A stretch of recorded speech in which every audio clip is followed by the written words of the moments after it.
Good morning, good afternoon, good evening, whichever part of the world you are joining us from. Global Council for the Promotion of International Trade, powered by the Global Magazine, the Global Alliances, proudly welcomes you all to this exclusive interview series in connection with World MSME Day 2022. In this series of interviews, we'll be looking at global perspectives of coordinated efforts to the post-pandemic economic recovery of MSMEs.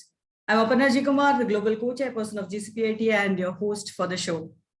Every year on June 27th, Micro, Small and Medium-Sized Enterprises Day or MSME Day is celebrated to honor their role in achieving the Sustainable Development Goals. Small and medium-sized enterprises or SMEs account for up to 90% of businesses, 60 to 70% of employment, and they account for half of global GDP according to the United Nations. The Global Council for the Promotion of International Trade is an organization based in India, South Africa, US, UK, and UAE with board and council member representation across the world. We have been celebrating World MSME Day since 2018, and this year we are celebrating this day with global perspectives from various leaders, departments, ministries, chambers of commerce, and international organizations. We believe that global perspectives have a significant role to play in paving the way for the future. Today, we have with us Dr. Pawan Kumar joining us from New York. Dr. Pawan is the founder of 3PM Ventures. 3PM Ventures is an early stage startup fund for early stage startup fund out of the US for tech founders, building platforms and marketplaces. Welcome, Dr. Pawan, to our show. Thanks for joining us today in this very important discussion on SMEs. Yeah, thank you very much. Thank you for having me on this show. I really appreciate you, Santosh, and the whole organization. You have been consistently doing a lot of things for the SME segment. Not just in one region, but globally. Also, this is very significant given the context that we are just out of the pandemic. Life is getting back to normal all over the world. And it's pretty interesting that we are talking about SME segment, which is backbone of every economy globally. Not just right. I was about to ask you before we begin, can you please tell us how 3PM Ventures started and what have been your experience with SMEs?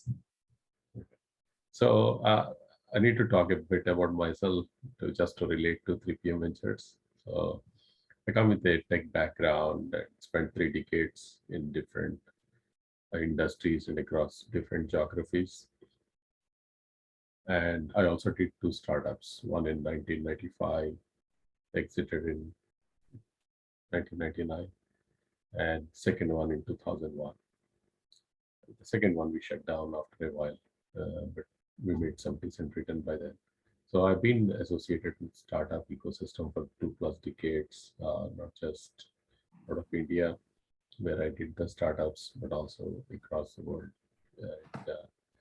3PM Ventures is primarily a fund owned by me, primarily focused on very early stage startups, tech founders, who are building platforms, technology-based platforms and marketplaces. Primarily, most of the time, we are the first investors, identifying great ideas and helping the tech founders to fill some of the gaps in terms of business strategy, go-to-market strategies, product development, and product market fit, all those areas where we identify the tech founders have some gaps, and we work very closely with those founders just to make sure all those gaps are addressed through our competencies, experience, and we also use our network to help them to gain some early traction with customers. So that's a bit about 3PM Ventures. Thank you so much for sharing that. And you were mentioning about the COVID scenario, like 3 years into the pandemic, and we all know that the whole world is facing the challenges of COVID-19. And MSMEs are among those that have been hit hardest by the crisis. How do you think has been the recovery of MSME sector so far during and post-COVID? I think, the one segment which majorly got impacted is SME segment during the COVID time. Obviously, the entire world got disrupted in terms of broken supply chains.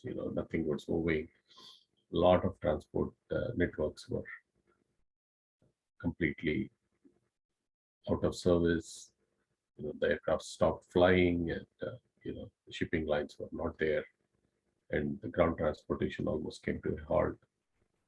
And obviously, this impacted the entire global economy, the global supply chain, and also the commerce, whether it is happening within a small community or whether it is happening across the world. It has impacted in a very bad way, right? Uh, I think what we all realized during the COVID time is things really need to change. And the only way companies, whether it is a small SME or a single entrepreneur company or a very, very large global company, the only way to survive is to be very agile and adaptable to changing market scenarios and market dynamics, be it related to people, process, product, technology, or anything, right? Because all those things have a huge impact on the survival of the company. So we have seen a whole lot of disruptions, not just defined by the limitations within the company or within the organization, but also limitations imposed by external environment factors. For example, if you're running a restaurant, though you may be ready to cook and serve, but no one can really walk into your restaurant because of the restrictions put by the local authorities or the government, right? So these are limitations beyond you. The only way for you to survive in those scenarios is to adapt to the new business models where you would start delivering food outside, which you never thought of before this whole pandemic hit us. So these are some of the things which have led or rather forced innovation into the businesses, and businesses, those which responded to these changes and dynamically adapted to those changes, are the ones which have survived. And let's talk about policies, like policies, institutions, and regulations that provide a conducive environment for small enterprises can make a substantial contribution to building a self-reliant economy. What are the key highlights of policies and strategies for building a self-reliant economy in the US as of now? And can this percolate down well into the micro enterprises, as the majority of MSMEs are micro units? And what changes do you suggest? I think most of the governments realized that the only way the economy can be quickly restored, or the economy, obviously, when we talk about economy, we are also talking about employment, right? So SMEs are the biggest employment engine of any economy, right? So the government also realized the only way to survive or recover fast is to help these SMEs survive the crisis, right?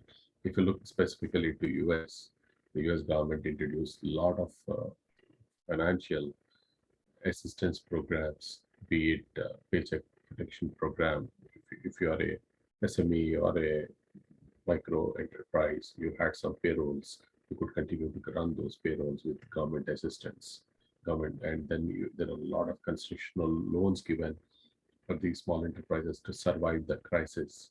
And some of the sectors, like specifically, let's talk about segments like artists, event environments, event connected industry, like, this could be venues, ticketing, all those things.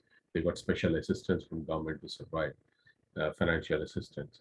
So similarly, I think every government responded in its own way to ensure that these companies continue to survive during that crisis, or at least crisis, providing all the financial support and much needed.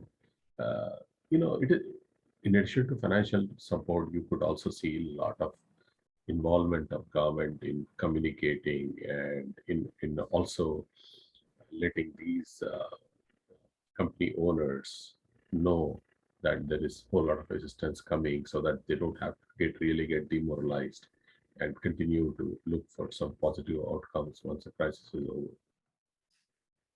And MSMEs are the largest employers in many low-income countries, and yet their growth is often stifled by the restricted access to credit, equity, and payment services. Access to financial services in the sector can boost job creation, raise income, reduce vulnerability, and increase investments in human capital.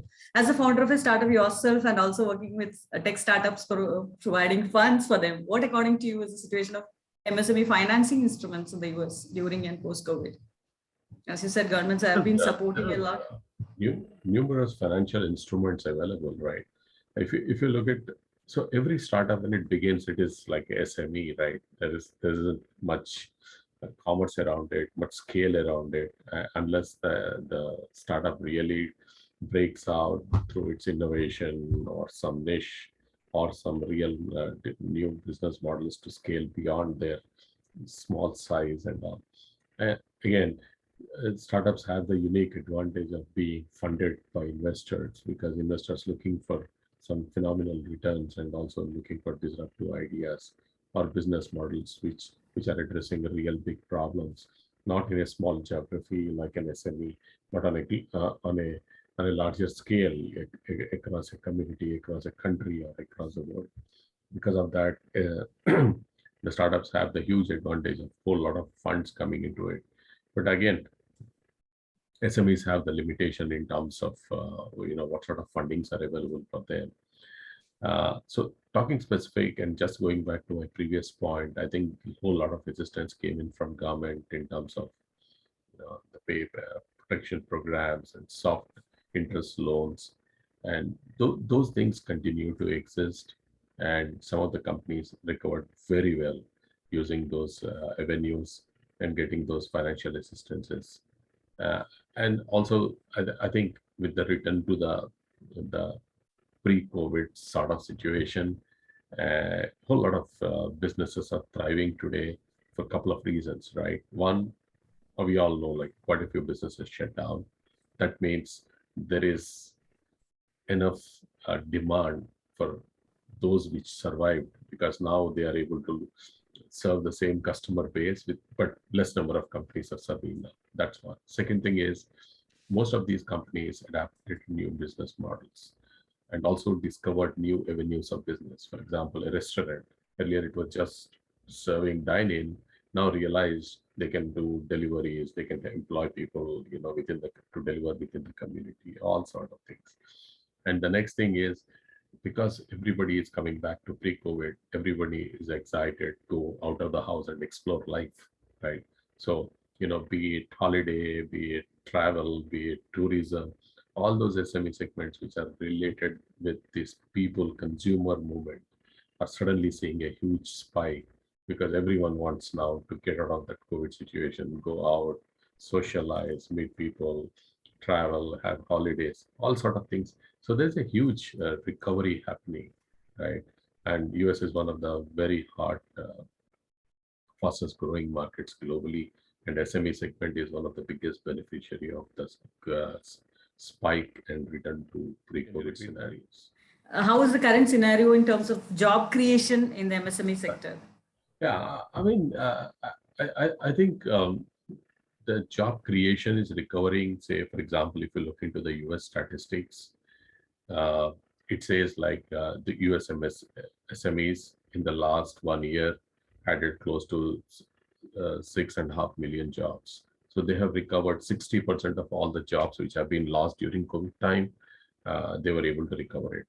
This huge return and also recovery is lot facilitated to government assistance, and also the general mood and scenario that COVID is something of the past and everybody feels safe, secure.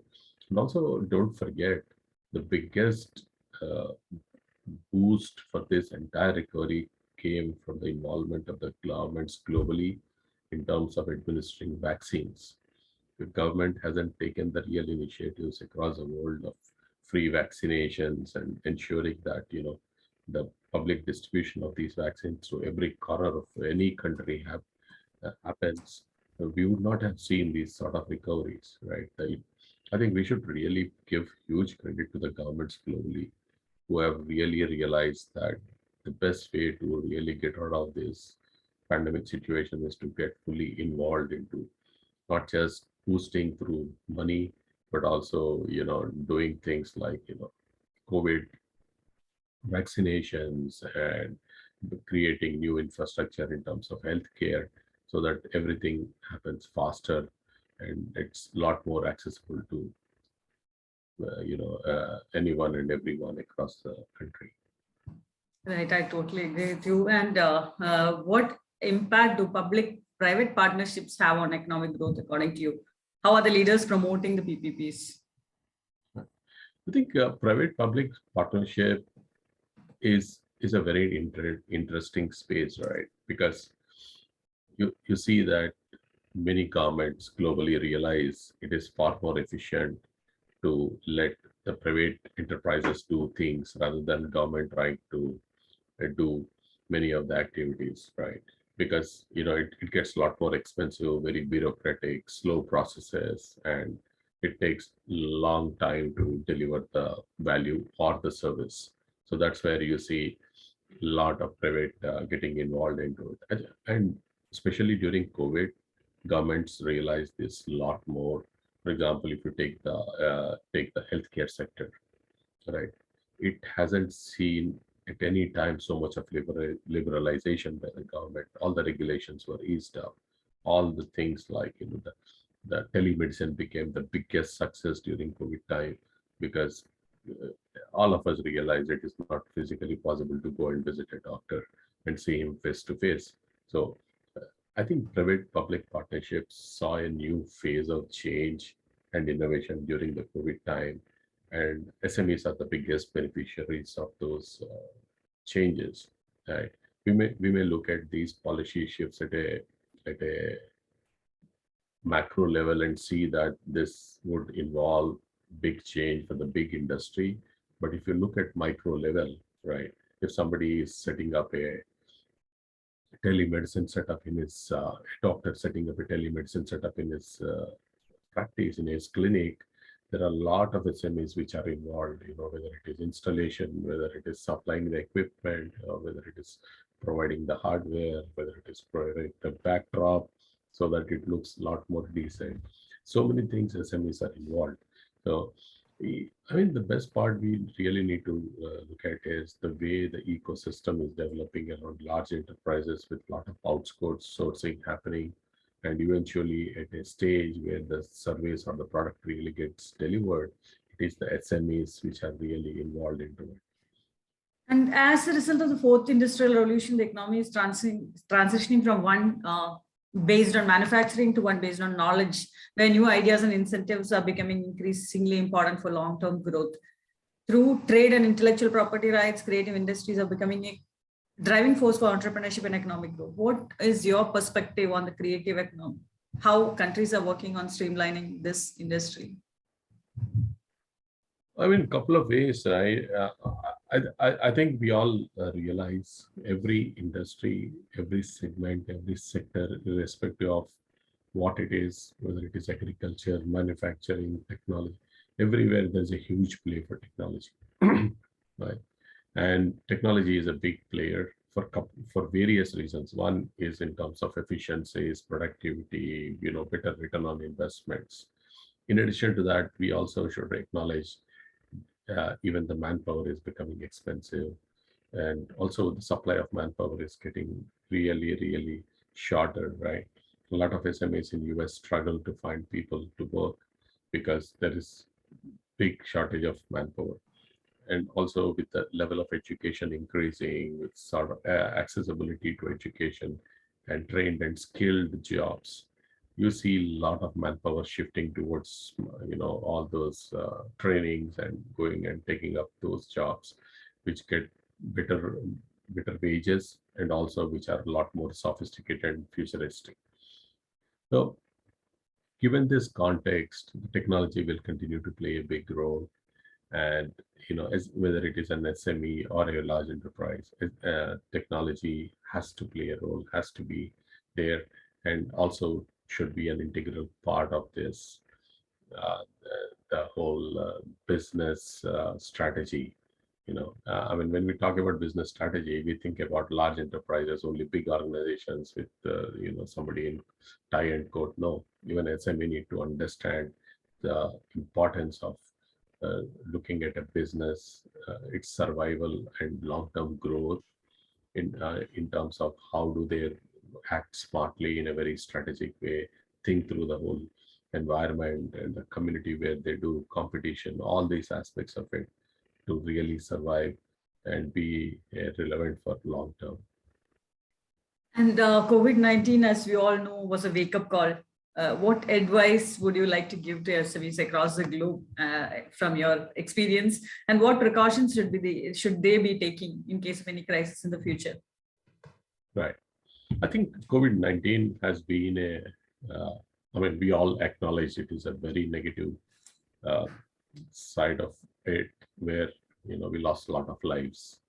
Unfortunately, some could be because of their previous health related things, which made it really tough to rescue them. But quite a few lives are lost because we had inadequate infrastructure and support systems to help those going through crisis.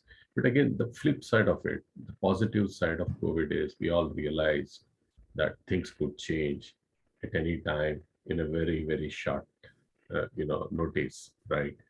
So it is extremely important. Every owner of SME or the founder of startup or whatever is very agile, and adaptability is the only way to survive.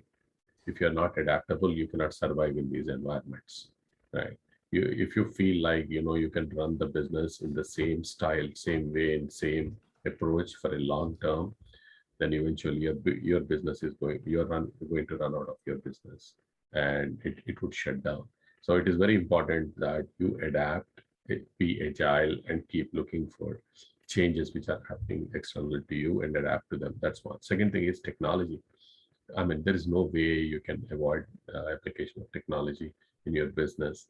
You have to continuously innovate and see how you can become a lot more productive, efficient, smarter in terms of delivering service, product.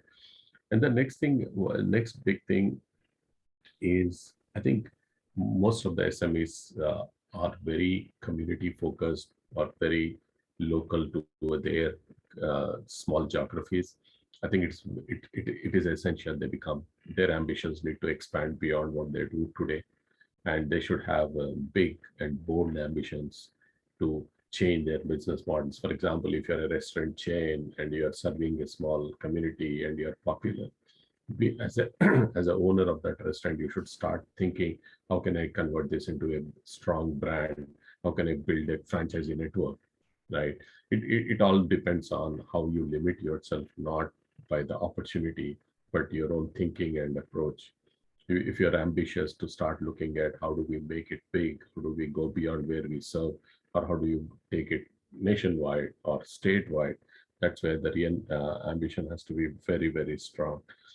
And the next thing is, uh, you have to upgrade your knowledge and skills. You cannot run the business the same way you had been running for the past years, decades, whatever. You have to keep upgrading your knowledge and skills, make it a lot more efficient and relevant to the changes which are happening. So whether it is training yourself as the owner of the company, or training your employees, or upskilling them, these are essential, both in terms of retaining them and also in terms of making them a lot more productive and contributing to the company. So these are a couple of things which would really help. Thank you so much, Dr. Pawan, for your valuable input on the serious issue of SMEs. Would you like to add something more as a closing remark? I would say that this is a great opportunity. We are just coming out of COVID. Almost, if you see globally, all the restrictions are eased out now. Travel is happening, though we have some few precautionary things in place, but most of the places, most of the countries, everything is open and all. For all those SMEs, all those businesses which had to shut down, which suffered during COVID and which could not come back, I think this is a great time to find a way to come back. There's a huge spike in growth, spike in recovery happening. It would not take you long to just come back and become profitable again. if you're just waiting for the right time, if you feel like this is just a passing phase, you might regret. It is better to come back and just do things, which you used to do, and you would be back in business, back in profitability pretty soon. That's one thing. Second thing is, all those which have survived COVID, again, don't think that this survival is going to, this is the last time we see such situations. We would continue to see some of the challenges coming from external environments, similar to COVID. So it is very important that you become agile and keep innovating, keeps doing things which you had done during COVID, the things which you learned during COVID. You continue to practice that mental model approach of, fighting for survival, fighting for, growth, and trying to be creative. Continue to do that. And again, the last thing is have a big, ambitious dream and approach to go beyond your limited geographies and start expanding and becoming a lot bigger than what you are today. These are my final thoughts. And again, I want to thank you and Santosh for giving this opportunity. It's a great contribution. You produce a very good content, and you bring all different people from different parts of the world. It's a nice, and it's a very good community and social contribution, and I appreciate you for that. Thank you so much. I think that was a very productive discussion we had today. And as you mentioned, SMEs compared to startups have a huge limitation with regards to funding, and still many have survived and many are thriving. And governments globally have been supporting and communicating well and giving us hope. Still, things need to change, and the only way to recovery, as you said, is to be agile and be ready to change and disrupt and be ready to adapt new business models. Let's hope this discussion is a small step towards creating a huge change, not just in US but globally. Thank you once again, Dr. Pawan, for joining us today, and looking forward to working with you in the future as well. And as you said, SMEs are the backbone of any economy, and they are badly hit during this pandemic. Let us come together and help SMEs recover and come back to normal.